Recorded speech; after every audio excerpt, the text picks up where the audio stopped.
우리 인사합니다. 축복합니다. 눈 맞추면서 일주일에 한 번, 잠깐입니다. 여유 가지고 한 사람 한 사람, 미쳐 내가 눈을 맞추려고 했는데 못 맞춘 분은 다시 한번 축복해서 눈을 꼭 맞추시기 바랍니다. 뒤에서부터 오죠. 할렐루야! 샬롬, 샬롬, 샬롬, 샬롬, 샬롬, 샬롬, 샬롬. 하나님 사랑합니다, 여러분. 저 안에서 사랑합니다. 저는 다 맞췄습니다, 여러분들하고. 오늘 본문 너무 잘 아는 말씀이죠. 아까 베데스다 연못, 그 은혜의 연못이다, 은혜라는 뜻을 갖고 있더라고요. 보니까 오늘 본문이 시작합니다. 뭐라고 1절에 그 후에 유대인의 명절이 되어 예수께서 예루살렘에, 지금 명절은 한 달 반 정도죠. 계속 그 명절들이 6월절로부터 시작해서 초막절 그리고 7.7절 이 세 가지 절기를 도는 데는 한 달 반 정도가 걸려요. 그렇기 때문에 절기가 시작이 되면 모두 다 어디로? 예루살렘으로 모여가서 잠을 어서졌다고요. 가족들이 잘 데가 없으니까 동굴, 어디 무덤. 그래서 회칠해 놓은 하얀 무덤, 깨끗한 무덤 속에 들어가서 자려고 하다 보니 뭐가 있다고요? 사람의 뼈가 해골이 여기저기 널려있고 회칠하지 않고 지저분하게 생긴 그런 그 돌무덤을 들어가면 아주 편안하게 잠잘 수 있는 곳이었다라는 얘기를 제가 말씀을 드렸어요. 그래서 우리는 이런 회칠한 모습의 사람이 되어서는 안 되겠다. 고통이 베데스다에서 시작이 되어 있는 고통이에요. 오늘 본문이, 그죠?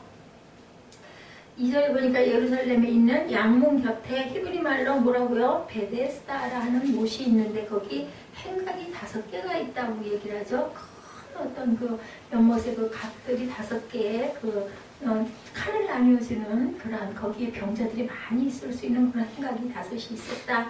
그 안에 3절에 많은 병자, 맹인, 다리 저는 사람, 혈기 마른 사람들이 누워 물이 움직인다고 그러죠. 아까 그 설명하시자면 어떤 그 순례하시는 목사님이실 거예요. 그분도 물이 움직이기를 기다리니 이렇게 시작이 됩니다.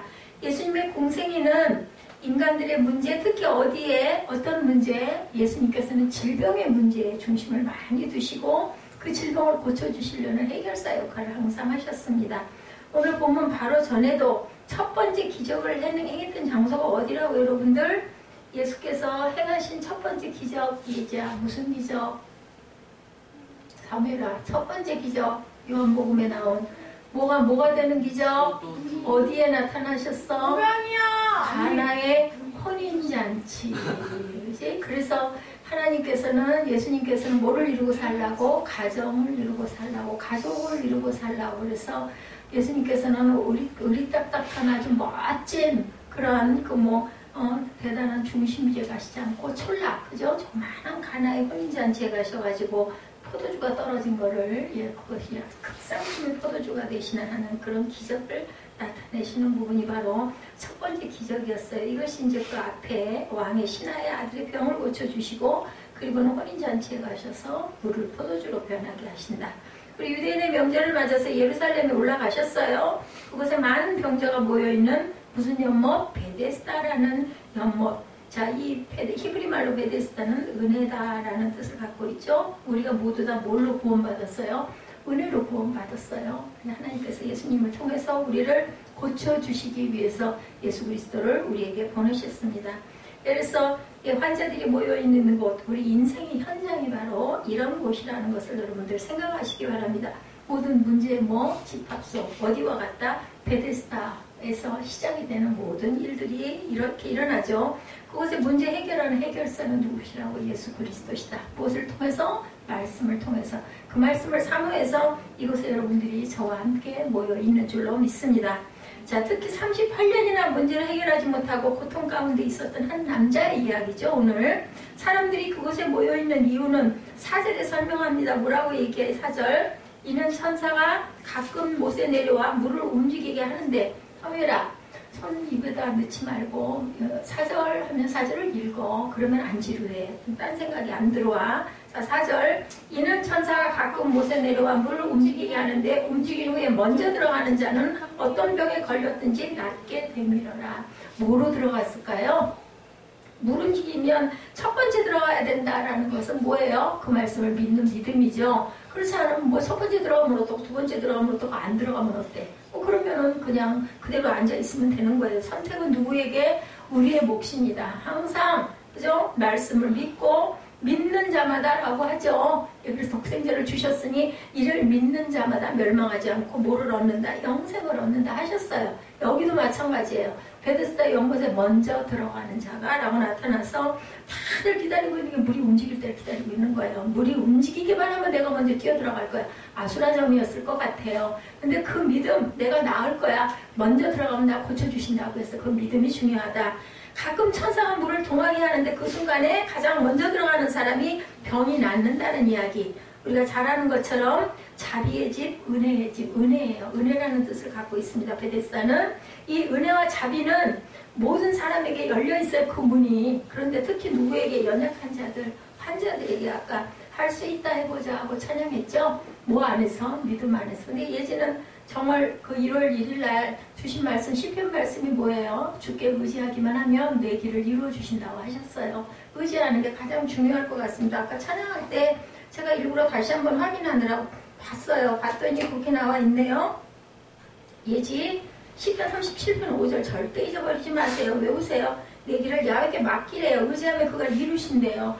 예지가 이루는 게 아니라 예수님이 이루어주신다라고 말씀하시고 그 다음 절에 모든 일을 뭐라고요? 뭐 그렇게 이루어주시고 내 의의를 빛같이 나타내시며 내 공의를 정오의 빛같이 빛으로 드러내시겠다. 새벽교회에 있는 꿈동이 예진데 하나님께서 의를 안 이루어주시고 빛을 안 드러나게 하겠는가. 다만 뭐를 해라?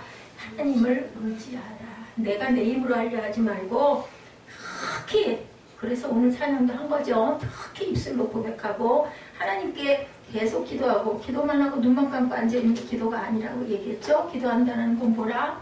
내가 열심히 하나님께 구하고 내 뭐 빠진 게 없나 하나님 생각나게 해주세요 하고 뭘 항상 기도할 때 엄마에게 물어볼 것도 없고 목사님에게도 물어볼 것도 없고 네가 스스로 골방에서 네 마음의 골방에서 하나님께 예수님께 의지해서 저 기억나게 해주세요. 뭐 잊어버린 거 있을까요? 빠진 게 있을까요?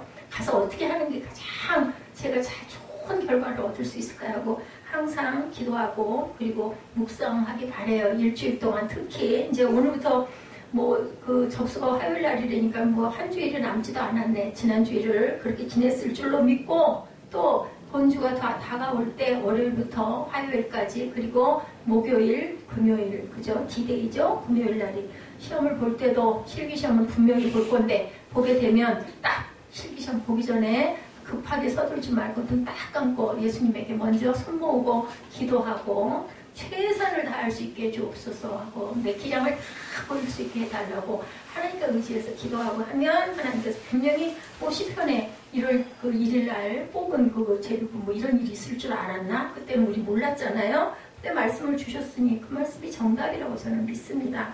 응급실에 가면 어때요? 제가 병원에서 나오다 보니 병원을 많이 다니다 보니 응급실 주변에 왔다 갔다 할 일이 있는데 또 뭐 드라마에도 요즘에 병원 드라마가 많죠. 응급실에는 곧 숨 넘어가게 생긴 아니면 사고가 난 사람들이 막 모여 있는 것이죠. 누구나 응급실 들어온 환자들은 같은 생각을 합니다. 내가 제일 아파 지금. 내 병이 제일 심각해. 나는 죽을 것 같아. 막 생사의 기로에 놓여있죠. 아주 뭐 전쟁터 같아요. 그죠? 거기에 있는 그 의사 선생님들도 마찬가지고 간호사들도 마찬가지고 가족들도 마찬가지고 엄청나죠. 소란스럽고 누군가라도 아는 사람이 있다면 누군가라도 나를 좀 도와줄 사람이 있으면 얼마나 좋을까 하는 절박함들을 이는 가지고 있는데 이것이 바로 어디다? 베데스다였다. 그 연못이었다라는 얘기입니다. 자, 우리가 내가 도움을 받을 것이 아니라 나만이 보이는 것, 그래서 어쩌면 지옥 같은 곳, 응급실에 환자들이 넘쳐날 때, 그죠? 저 사람만 아니어도 내가 도움을 받을 수 있다. 저 사람 좀, 우리 또 예지 그 경쟁자들이 얼마나 될지 모르지만, 내 친한 친구가 거기 시험 보러 온대. 그러면 마음속으로 무슨 생각을 했다고요? 지난번에 쟤도 내 경쟁자가 될 텐데. 갈려다 안 갔어. 그래도 가보지 그랬어. 이렇게 차마 입에서 안 나왔다는 거죠. 한 명의 경쟁자가 늘어난다. 응급실도 마찬가지다. 우리 인생 길도 마찬가지다. 근데 우리는 어떻게 해야 돼요? 더불어 가야 돼요. 더불어. 함께 손잡고 가야 된다.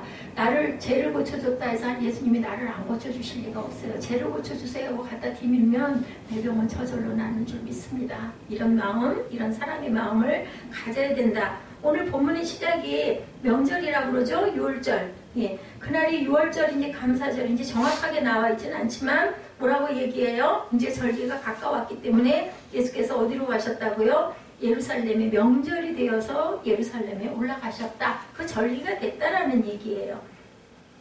이렇게 해서 우리들도 어떤 추석이나 설이나 이럴 때 특별한 날들 모이면 가족들이 모이게 되면 담소를 많이 하죠. 그 중에서도 누구네 딸은 어땠대, 누구네 아들은 장가를 갔대, 누구는 아파서 병원에 입원했대, 누가 수술을 했대, 근데 참 잘 됐대, 누구는 암이 걸려서 이런 얘기들을 많이 합니다.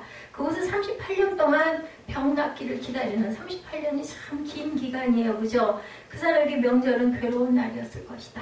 왜? 설렘과 기대의 시간이 아니라 아픔의 시간. 너무너무 사람은 넘쳐나고 나 저기 좀 들어가야 되는데 뭐가 많이 생겨요? 경쟁자가 더 많이 생긴 거죠. 환자의 아픔도 아픔이지만 38년이나 이 환자를 보아야 했던 가족들의 마음은 어떠했을까? 그런데 우리의 인생이라는 것이 해결하기 힘든 문제들을 늘 안고 살아갑니다. 우리 스스로가 그럴 만한 능력이 없는 거예요. 그래서 문제에 꼬리를 계속 물죠. 이제 좀 숨 좀 쉴 수 있을래나 하고 딱 기대하면 또 다른 문제가 또 탁 터져요. 그거 수습하느라고 또 헐레벌떡하고 숨 쉴 틈이 없을 정도죠. 본문 4절에 천사가 가끔 못에 내려와 물을 움직이게 하는데 움직인 후에 먼저 들어가는 자는 어떤 병에 걸렸든지 낫게 되밀어라.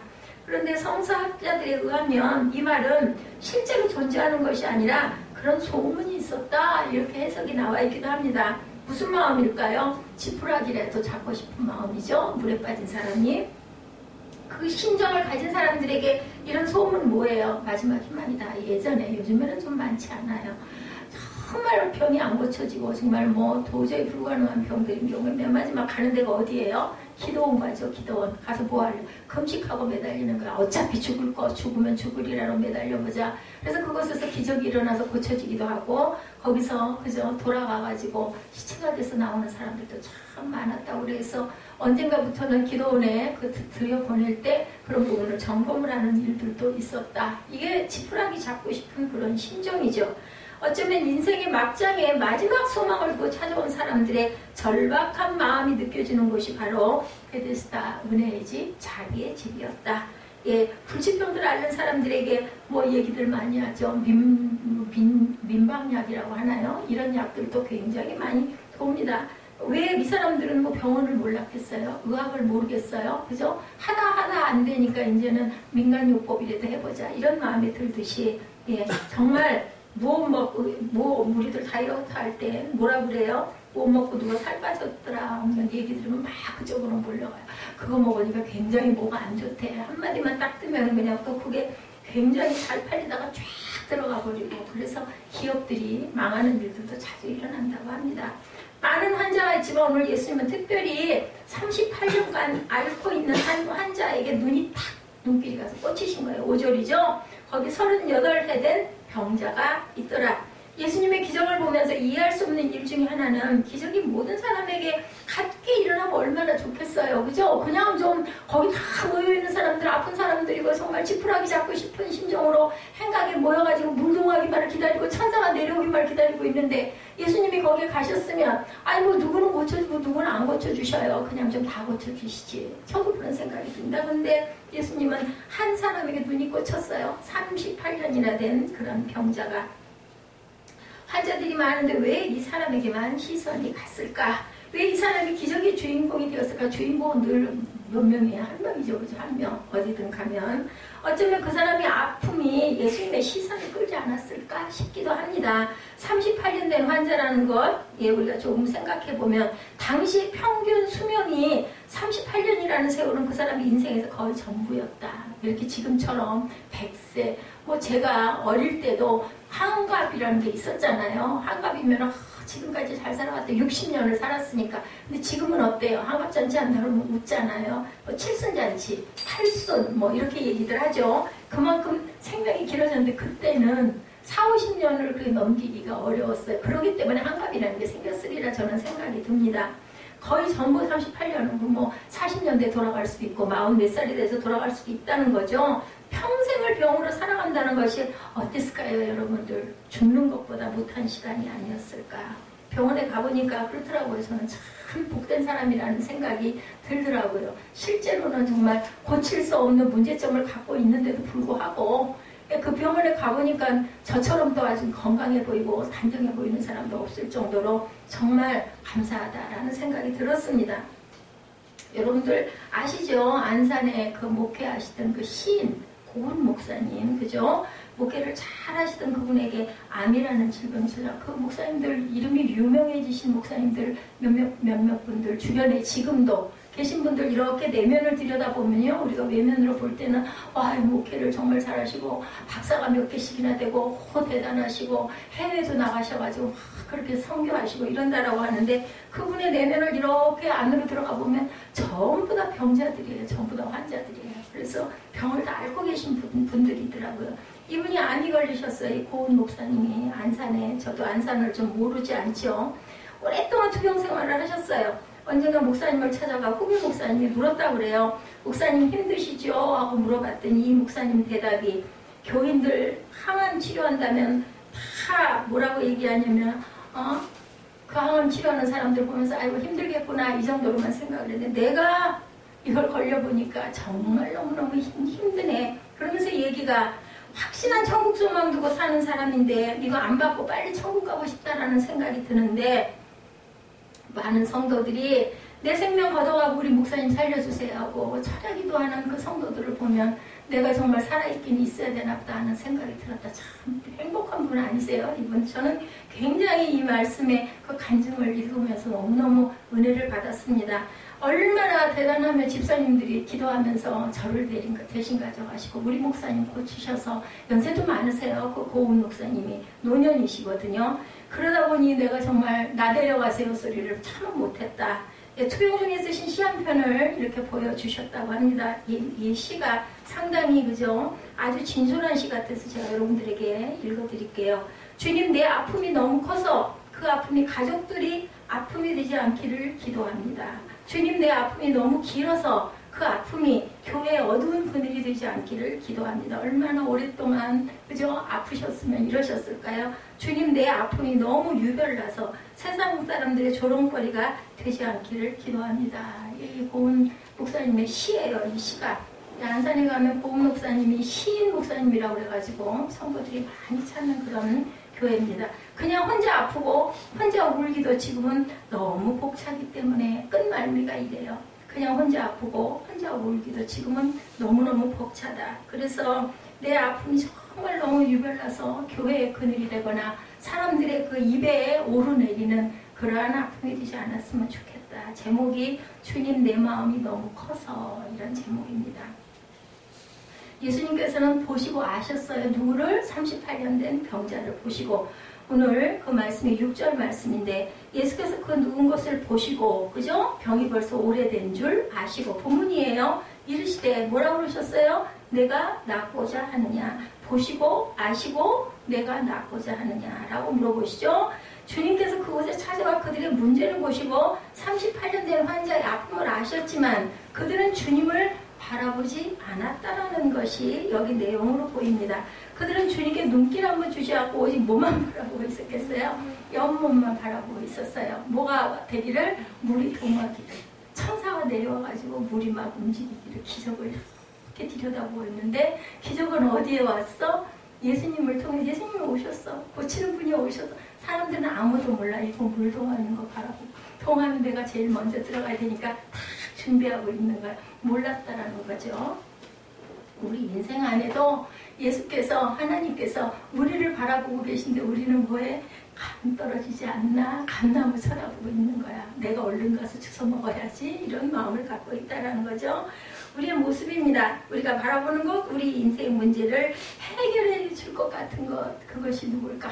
저 사람은 실력이 뛰어나니까 저 사람한테 내가 싹 의지하면 나를 참 이렇게 잘할 수 있게 해주겠지? 이런 마음을 갖고 있는데, 얘자 누구를 의지하라고? 하나님을 의지하래. 그럼 맡기래. 그러면 이루어주신대. 답이 딱 나와 있어. 근데 실제 우리는 그렇게 하느냐? 누가, 그지? 네 작품을 잘 해줄 사람이 옆에 누군가가 있어. 그러면은, 예수님, 이 사람이 나왔는데 이 사람 통해서 내가 이렇게 할 수 있게 해주세요 하는 것보다는 내가 할 수 있으면 뭐해? 엄마 막 끌고 그분한테 쫓아가겠지. 우리 딸 이거 좀 가르쳐주세요 하는 식으로. 이런 마음들이, 이 사람들의 마음이. 자, 그 사람을 그렇게 믿었는데 그 사람은 내 문제 해결이 되지 못하고 돈만 있으면 문제가 해결될 것 같은데 돈은 내게로 오지 않고 그러면 뭐라 그래? 포기해야 되겠다. 나는 저기에 미칠 수가 없어. 이렇게 생각을 한다는 거죠. 한 번만 나에게 기회를 준다면 잘할 것 같은데 기회도 찾아오지 않아. 누구의 고백이에요? 38년 된 병자의 고백이에요. 나를 옮겨줄 사람이 하나도 없어서 38년 동안 이렇게 있었다라고. 내가 낫고자 하느냐 하는데 네, 낫고자 합니다 라고 얘기하지 않고 나를 옮겨주는 사람이 없어 내가 저기를 제일 먼저 절대로 들어갈 수가 없습니다. 이렇게 대답을 했다는 거죠. 한 사람이 벼락에 2번 맞을 확률을 우리 인생에 꿈꾸며 살아가기에 허망한 것이라는 거예요. 사람들은 자신의 문제에만 집중한 뒤 문제를 해결할 수 있는 근원에 대해서는 바라보지를 않는다. 예수님은 어두운 세상에 뭐로 오셨어요? 빛으로 오셨어요. 왜 빛으로 오셨어요? 빛을 주시려고 오셨어요. 빛을 들고 오셨어요. 근데 우리는 빛을 받아들이지를 않고 이 세상은 여전히 캄캄할 수밖에 없다. 내가 눈을 뜨지 않고 눈을 감고 있으면 빛은 내 안에 들어오지 않아요. 중요한 건 내가 바라볼 줄 알아야 된다. 내가 들을 줄 알아야 된다. 그리고 내 입술로 고백할 줄 알아야 된다. 내가 선포할 줄 알아야 된다. 그래서 하나님께서 우리에게 2 눈을 주셨고 2 귀를 주셨고 입을 하나 주셨다 그러죠? 왜 입을 하나 주셨다고요? 말은 좀 천천히 하라고. 많이 듣고 많이 보고 그 다음에 묵상하고 묵상이 뭐라 그러셨어요? 씹는 거라 그러죠. 뼈다귀를 쥐어 뜯듯이 계속 씹고 그 다음에는 내가 마지막으로 입술로 선포할 줄 알아야 돼. 답이 나와 있어요. 많이 보고 많이 듣고 그 다음에 입술로 고백하라고.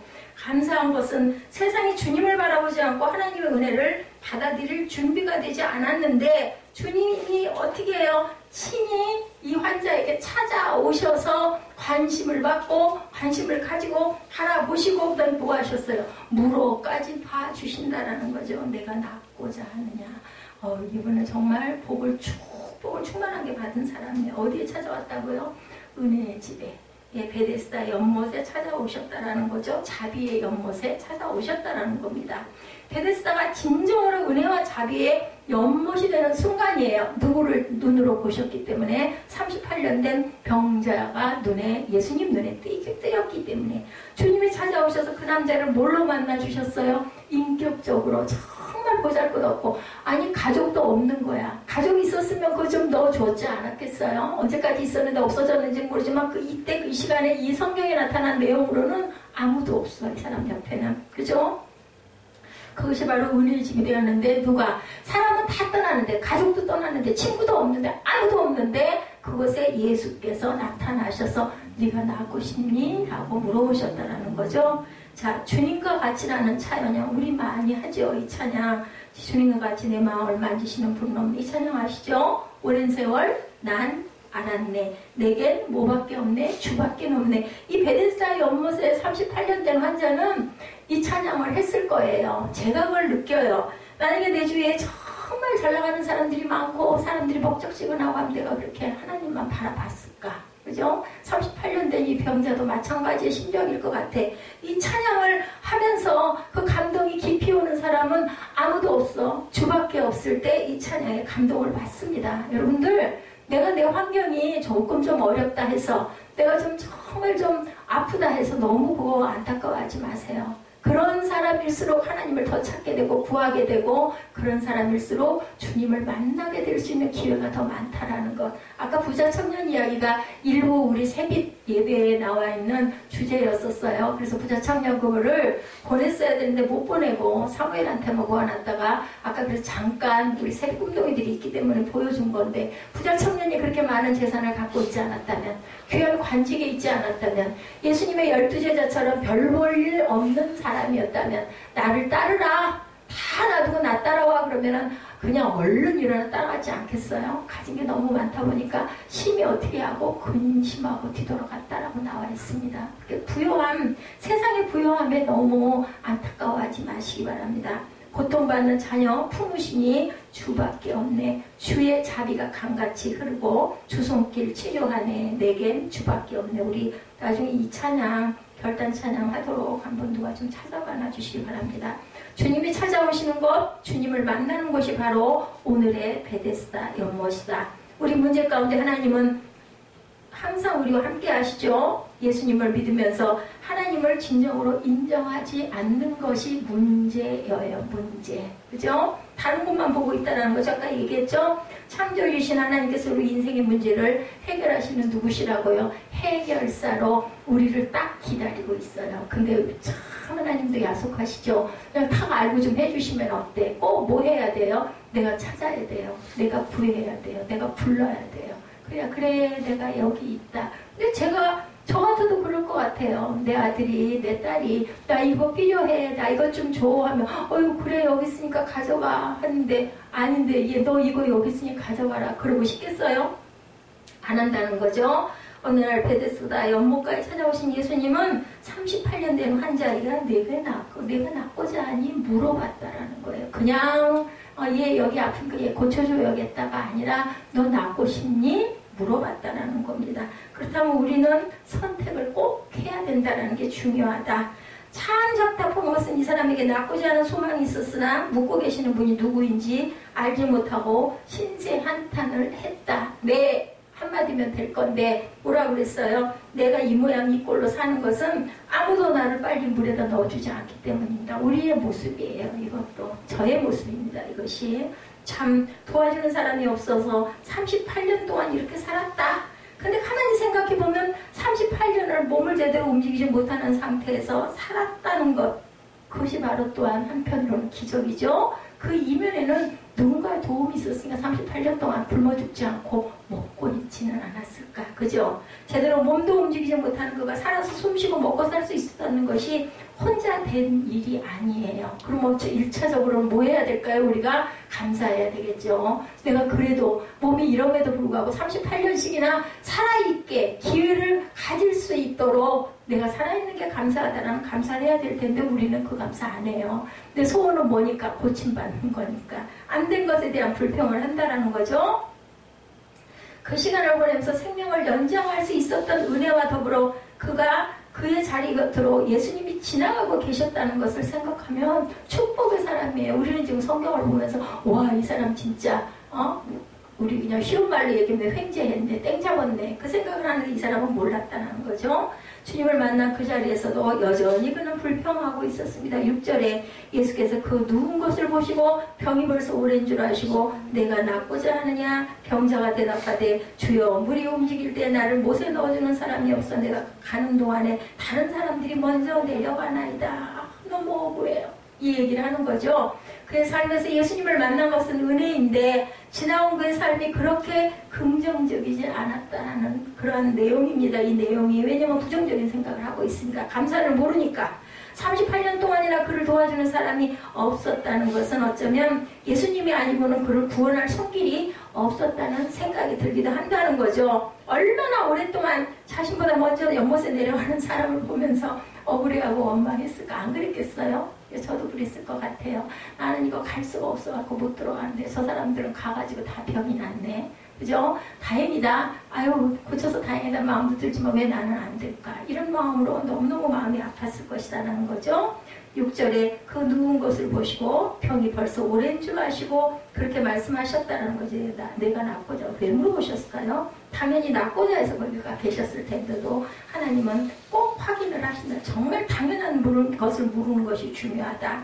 이 환자에게 가장 큰 소망이었을 것을 물으신 거예요. 근데 딴 말만 하죠. 피해의식이 찾아오면서 소망보다는 원망을 하고 있다. 이래서는 안 된다라는 얘기입니다. 예수께서 물으신 것은 진정한 소원이 무엇이냐 이걸 물어봤다라는 거예요. 바로 우리 자신에게 물어야 할 질문이죠. 소망이란 인생의 긍정적 언어가 세상에서의 상처로 인해 원망이란 부정적 언어로 바뀌지 않았는지, 여러분들의 삶 속에서 이런 문제는 과연 없는지, 내 소망이 원망으로 변해져서 지금 누군가를 원망하고 내가 정말 너무 억울하다는 생각을 하고 있는지, 이 부분은 전혀 아무런 도움이 되지 않는다는 우리가 알면서도 그러기가 너무 쉽다라는 거죠.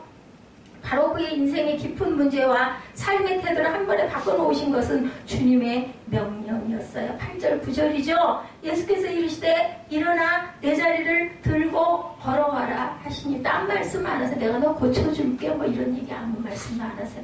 내가 낫고자 하느냐 저를 넣어주는 사람이어서 못 들어갔나이다 하는데도 어이구 그랬니 너 진짜 힘들었겠구나 이런 말 절대 없으시죠. 일어나서 내 자리를 들고 걸어가라 하시니 여기서 전에도 보면은 중풍병자 환자 아니면은 그 지붕을 뚫고 상 내려 달리는 이런 환자들에게도 항상 예수님은 뭐라고 말씀하세요? 내 자리를 들고 가라고 그래요.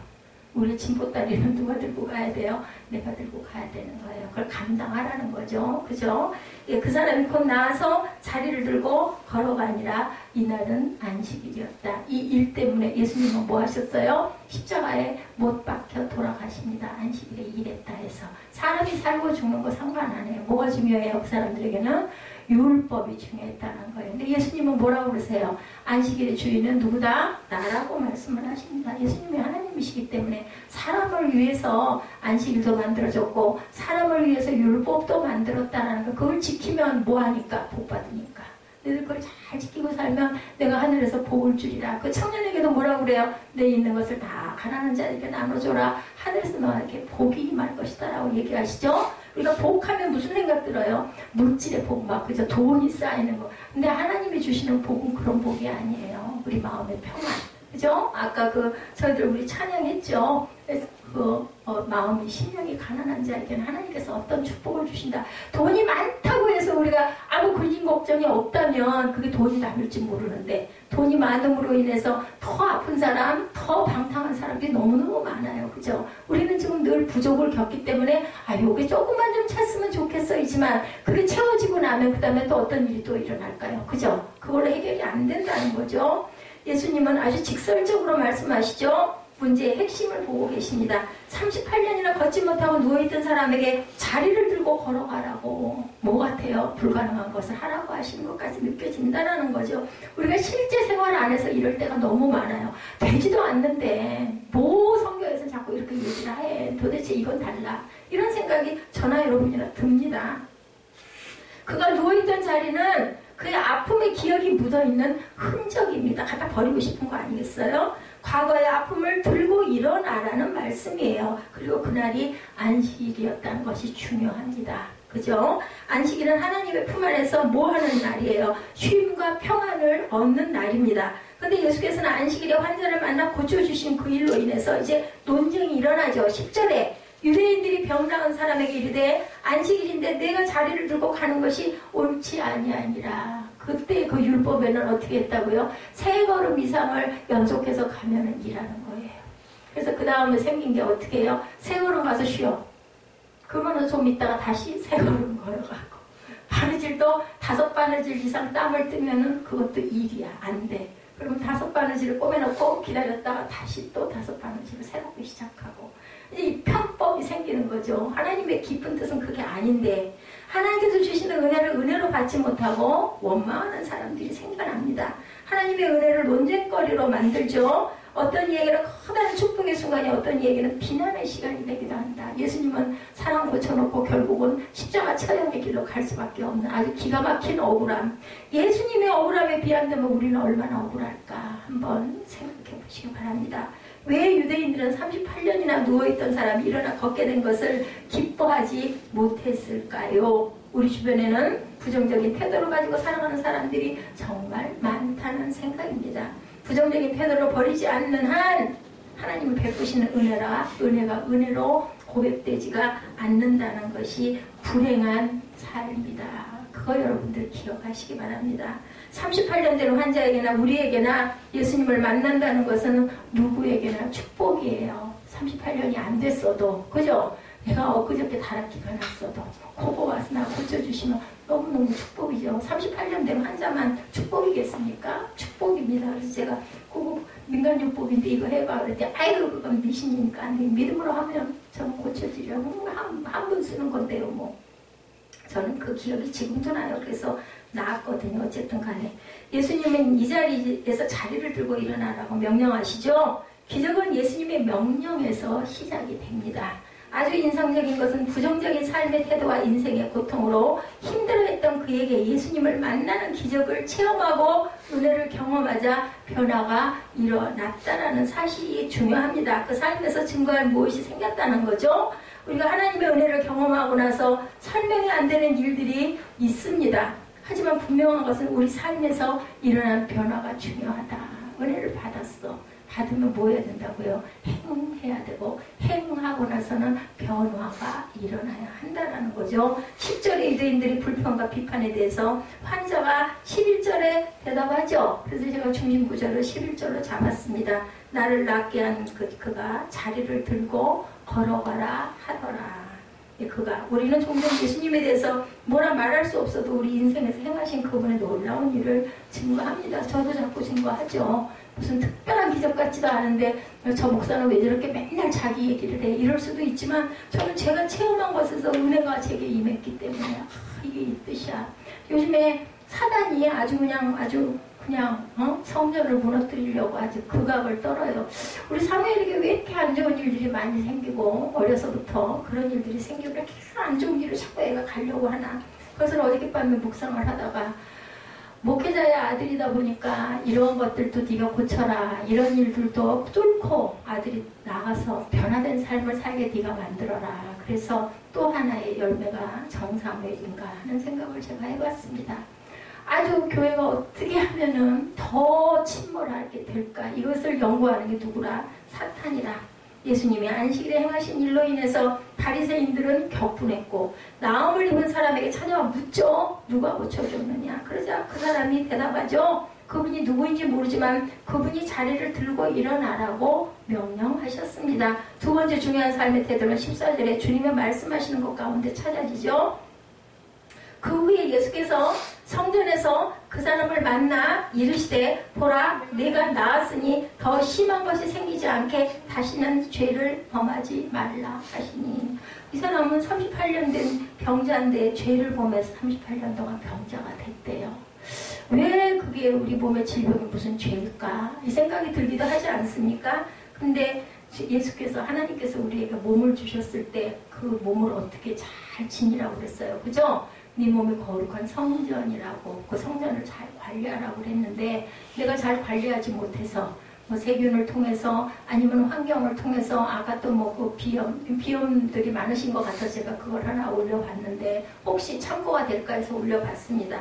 그런 부분들이 너무 과다를 통해서 아니면 너무 또 덜 먹어서 아주 어찌됐든 간에 이런 문제들로 인하여 이건 내 몸이 아니라 누구 몸인데 하나님의 성전인데 내가 그 부분을 나쁘게 만들었으면 죄일 수도 있겠다는 생각을 저는 고백을 합니다.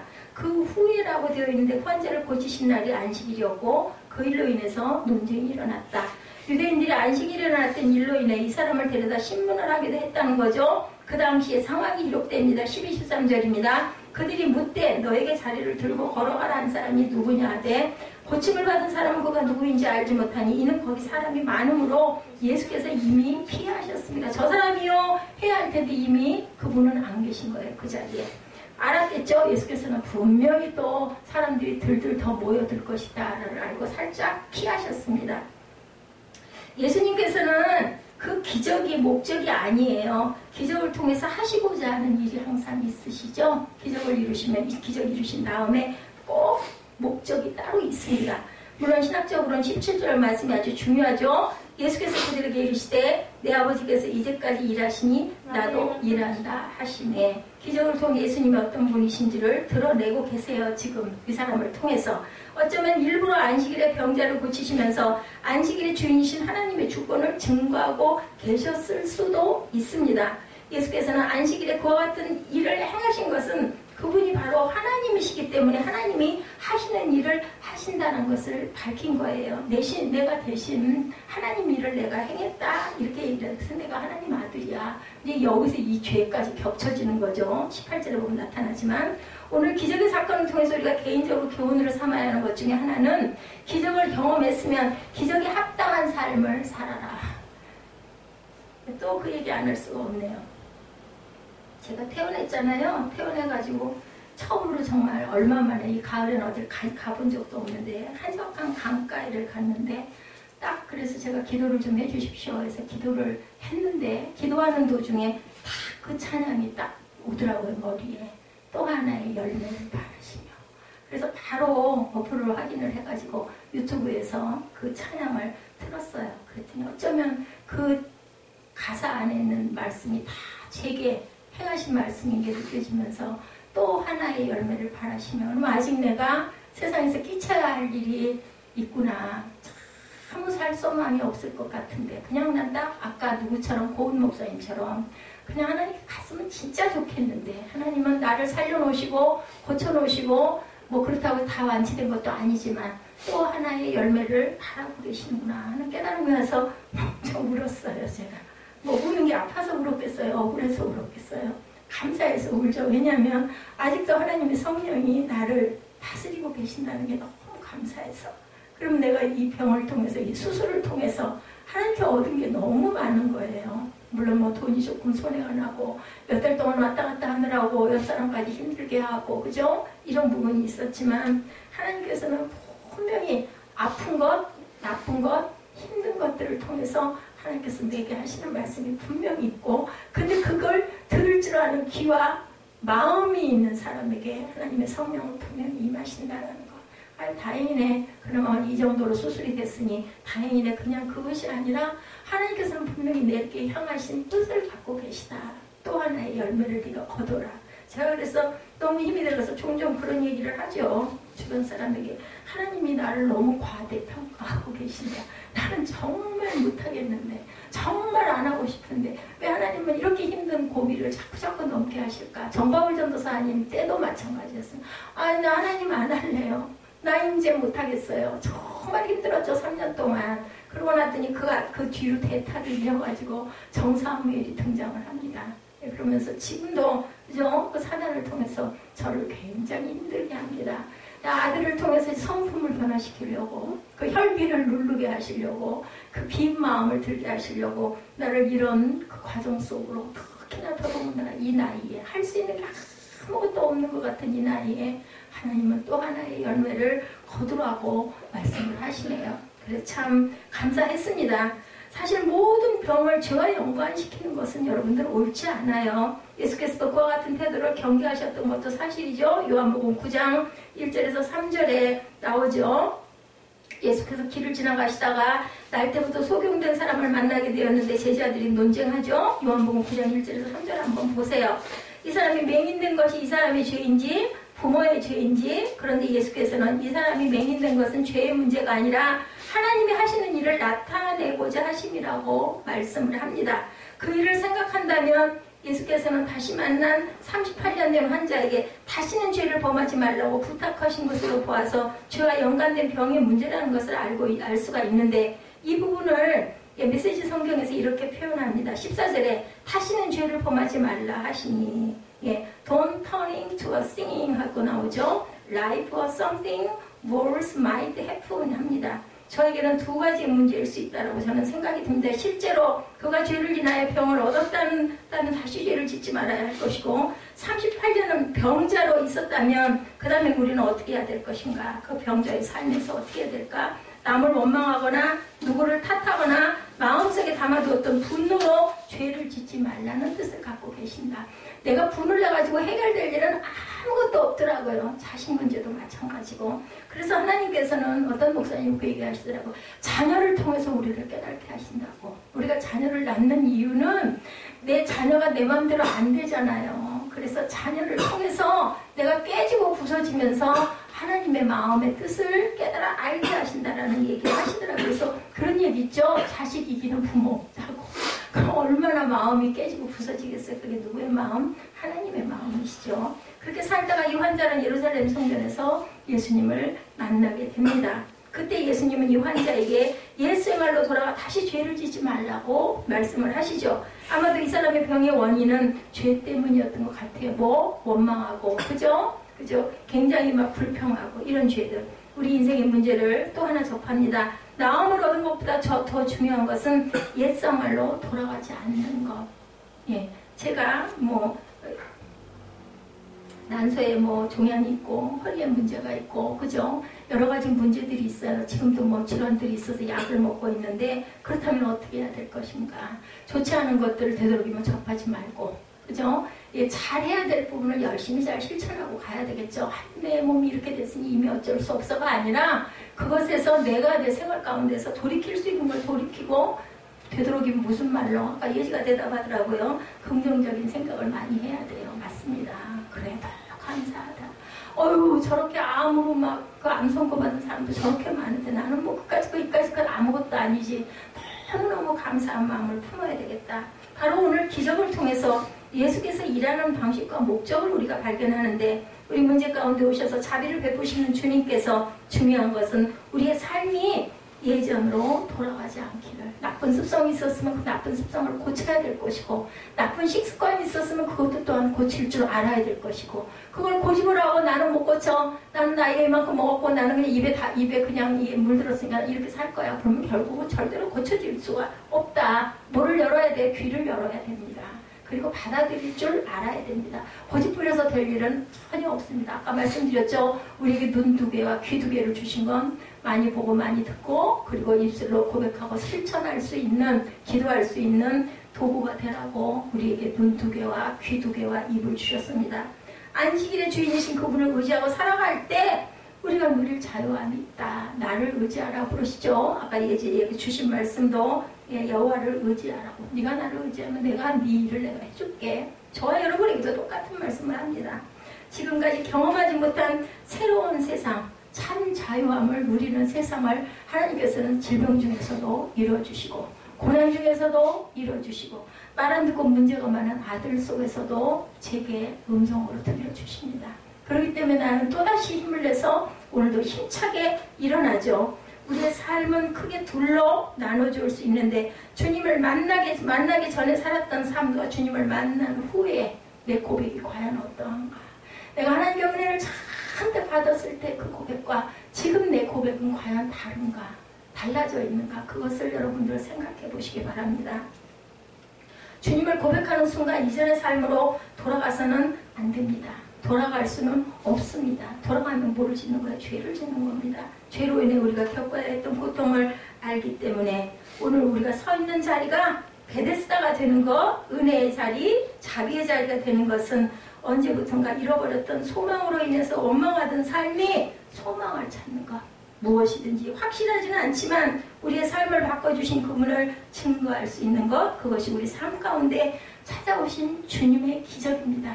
여러분들, 기적이라는 것은 물이 포도주가 되는 게 기적이 아니에요. 그것만이 기적이 아니에요. 그건 하나님께서 이루신 기적이지만 우리 생활 가운데서 일어나는 것 한번 이렇게 주변을 찾아보시면 소소한 일상 중에도 하나님이 나와 함께하고 계시는구나 하는 것을 발견하실 수 있는 것, 그것이 바로 기적임을 여러분들 입술로 고백하시고 자꾸 감사하시고 자꾸 하나님께 소망을 품고 아뢰시는 저와 여러분 되시기를 주님의 이름으로 축복합니다. 제가 우리 또 새해 되면 또 뽑겠지만 윤정 집사님 빌립보서 2장 13, 14절이죠. 제가 이 구절을 읽을 때 그 생각을 합니다. 너희 안에서 행하시는 이는 하나님이시니 자기의 기쁘신 뜻을 위하여 너희에게 소원을 두고 행하게 하시나니 모든 일을 원망과 시비가 없게 하라. 혹시 마음 안에 원망이 있거나 분이 있다면 이 모든 것을 비우셨을 때 하나님께서 우리 마음에, 유은정 집사님 마음 안에 소원을 두고 행하게 하신다고 그랬어요. 한번 이 말씀을 깊이 묵상하시고, 이거 읽는 거 굉장히 중요합니다. 우리가 외우면 좋겠지만 외우지 못하니 저도 다 못 외우니까 보거든요. 또 하다가 틀릴까 봐도 봅니다. 이것을 깊이 묵상하시고 절마다 입술로 고백하시고 뭐 눈 감고 안 되면 눈 뜨고 보면서 하다 보면 그 안에 하나님의 귀한 뜻이 분명히 여러분 가슴 안에 메아리로 다가오실 거예요. 그걸 붙잡고 내 마음에 분냄이 있나, 내 마음에 원망이 있나, 내 마음에 시비가 있나, 내 마음에 부정적인 것들은 뭐가 있나. 그러면 거꾸로 뒤집어서 그럼에도 불구하고 내가 감사할 기목들은 무엇인가 찾아보면, 그래서 감사의 제목을 계속 감사 노트 썼다고 제가 지난번에 여러분들에게 전해드렸죠. 그러다 보면 내 마음에 정말 감사가 넘치고 감사를 발견하는 순간 우리 마음에는 기쁨이 강물처럼, 그게 바로 여러분들 평안의 삶입니다. 다른 게 평안의 삶이 아니라 평안을 끼치노니 예수님은 지금도 저와 여러분에게 말씀하십니다. 그 말씀을 여러분들 묵상하시고 내 마음에 참 안식과 쉼의 삶이 되시기를 주님의 이름으로 축복합니다.